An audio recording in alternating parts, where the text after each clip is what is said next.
അടിമുടി കറുത്ത ബിലാലാണ്, അവരാത്മാവ് വെള്ളാമ്പൽ പൂവാണ്. അബൂബക്കർ സിദ്ദീഖ് അവർ ചെല്ലുന്നു, ഉടനടിമത്വം മോചിപ്പിച്ചെടുക്കുന്നു. പാടി ബിലാൽ എന്ന പൂങ്കുയില്, പണ്ട് പാവനദീനിൻ തേനിശല്. കാടിളകും കുഫിർ കൂട്ടത്തില്, പുണ്യക്കലിമത്തുറപ്പിച്ച പൂങ്കരള്.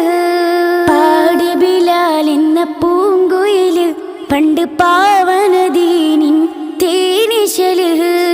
കാടിളകും കുഫിർ കൂട്ടത്തില്, പുണ്യക്കലിമത്തുറപ്പിച്ച പൂങ്കരള്.